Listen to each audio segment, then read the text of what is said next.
Greetings, everyone. Welcome. It is I, Mike V. Hope you are having an amazing day today. In this video, we're going to be discussing what I think are the best games to play when you visit the casino. Now, for this video, I will discuss 5 different games that are common to find, so you will be able to find them at your local casino. They all have a low house edge or possibly a player advantage. Most of these will require some sort of strategy that you'll have to learn. And finally, all of these games that I will be discussing, I've already done tutorial videos, at least one or multiple for each game. So if you are definitely interested in learning any of these, I will be sure to link them so you can watch them after you're done watching this one. You will find it on the upper right corner, the cards in the upper right corner, on the end screen, as well as in the description. But without further ado, let's get started. So the first game we're going to be discussing is Blackjack, everyone's favorite. Simple to learn on the rules, easy to understand. Best way to play, of course, is to learn the basic strategy, and that'll help you lower your house edge to about 0.5%. Give or take, it depends on the house rules for the table that you are playing, the rules can be different from table to table and casino to casino. The payoff for the blackjack must be 3-2 if you're going to be playing blackjack for a reduced house edge. Unfortunately, a lot more blackjack tables have changed the payoff for a blackjack to 6-5. So what does that mean? So let's review. Traditionally, when you get dealt an ace and a face card, and the dealer does not have such a hand, then you automatically win and you get paid at an enhanced payout of 1.5 times your bet, which is what 3-2 is. $3 for every $2 bet, or $15 for a $10 bet. Now, what happens at a 6-5 table when you get dealt a blackjack? Well, what happens is you get shortchanged. You get 6 for every $5 or 12 for every $10 bet. So if you bet $10 and you get dealt a blackjack, what do you prefer, 15 or 12? I think it's pretty obvious there. And it does increase the house edge quite a bit. It doesn't make it as bad as some other games, but it's still not unfortunate. And ideally, you want to play blackjack with the traditional 3-2 payout to get the best chances of coming home a winner, and to lose less over the long term, of course.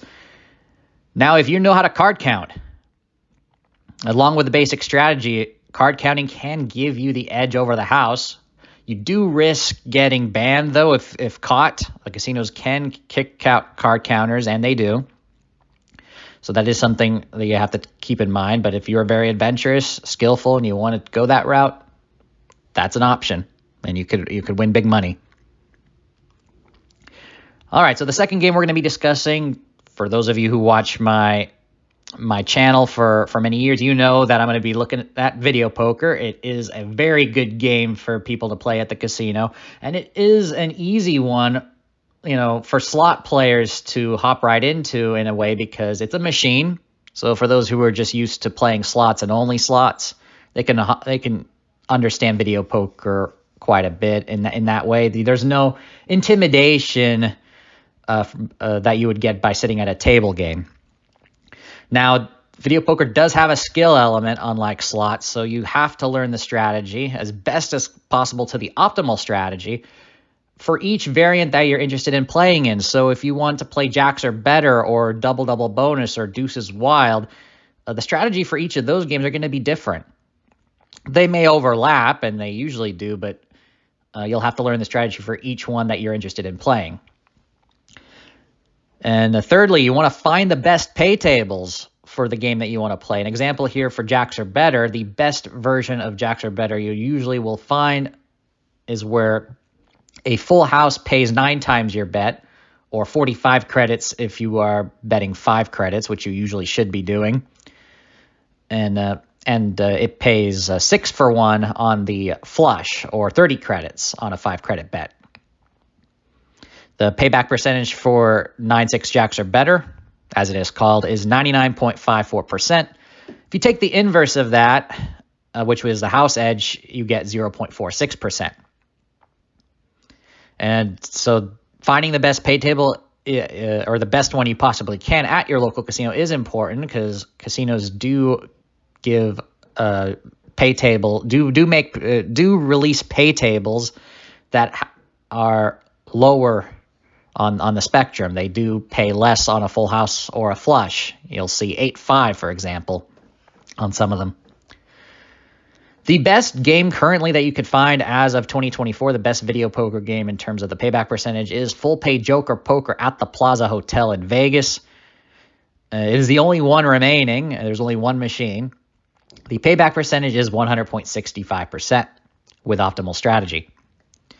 And then finally, I want to, for those new to video poker, I do want to bring the attention of the importance of betting 5 credits or max credits, depending on the game you're playing, in order to get the payoff boost for the royal flush. So you'll notice most video poker games have a 5 credit max bet.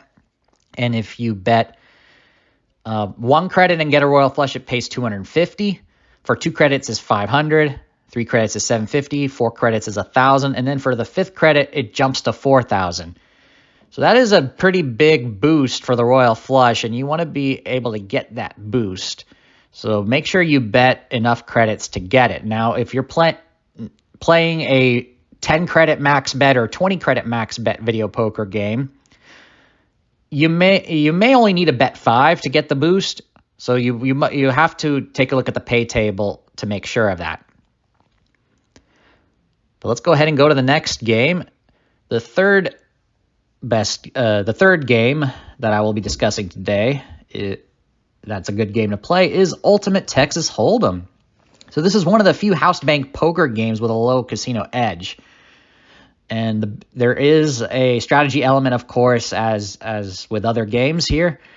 And it discusses whether or not you should raise or if you should check or fold. The house edge seems high at first, 2.43%. However, that is based off of your original ante bet. If you take into account the raises during the hand, and you will usually be strategically deciding whether or not to raise or check or fold, the element of risk, which is a modified house edge, brings it down to 0.58%. So that's why Ultimate Texas Hold'em is on my list here. And so the house edge and element of risk figures are based on the Wizard of Odds simple strategy.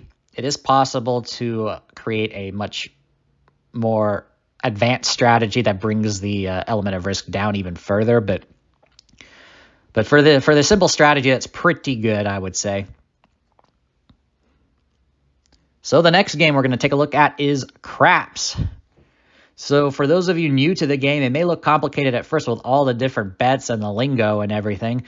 However, once you understand the basic rule of the game, the basic game, and ignore all the bets on the table and just focus on the primary game, you will start to learn how it works and you'll get the hang of it. And what's good about craps is that there is pretty much no skill other than where to bet. So the strategy is pretty much where to bet. And the best bets on the craps table is the pass line, the don't pass, or the come and the don't come. So any of those four places. The house edge, it can be anywhere from 1.41% or lower. And additionally, if you do make those bets and you've reached a point where a point is established, you can back up your bets with the full odds, which has a 0% house edge. So the casino has no advantage over you when you take the full odds. And what this is basically a way to increase your bet if you win, you get paid at the true odds. And so the casino doesn't take a cut of it at all. So that's why the house edge is 0. And additionally, I'll go ahead and discuss if you want to play any other bets on the table. The place bets on the 6 or 8 are okay with a 1.52% house edge. And Lastly, avoid pretty much every other bet on the craps table. The house edge is really high, especially those that are in the center of the craps table.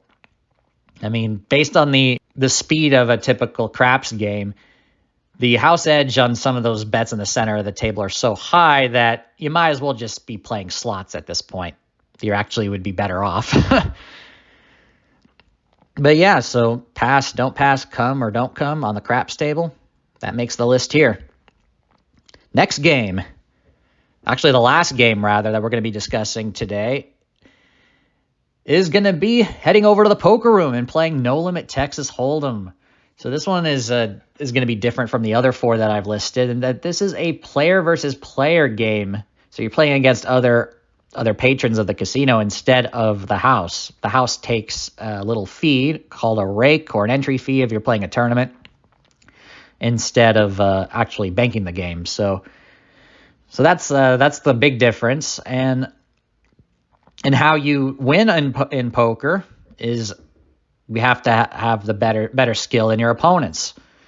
So this one is an interesting one for those of you who really want to go to a casino and actually make money, is have the practice and improve your game to get an edge over your opponents in Texas Hold'em. So this is going to be a tough one for most because it requires great skill, patience, and experience. As someone who plays poker, I think that's worth it personally, but that's my own opinion, of course. But some bits of advice, though, for the beginners is that definitely avoid going on tilt, especially if you get in a bad beat.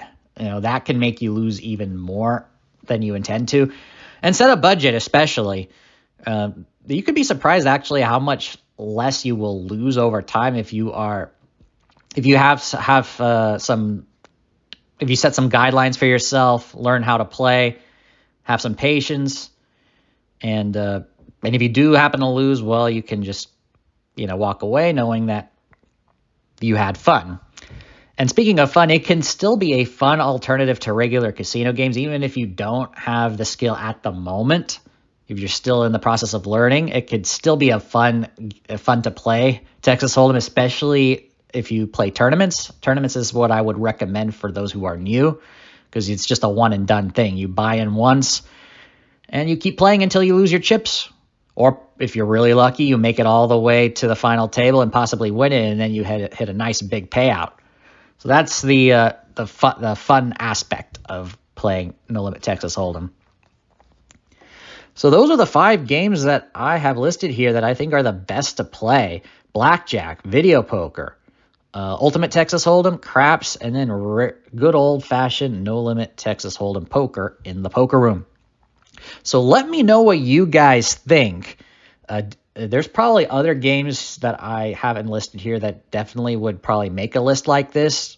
If you think that something should go on this list, another game, go ahead and put your opinions in the comment section. If you enjoyed this video, if you learned something, be sure to give this video a like. If you're brand new to the channel, be sure to subscribe. I do tutorial videos mostly on video poker, but also other casino games every week. Share this with others and hit the bell icon to be notified once I release a brand new video. Be sure to look at the tutorial videos of all the games that I have listed here on my channel. I'll see you for the next video. Take care, everyone, and go make it happen.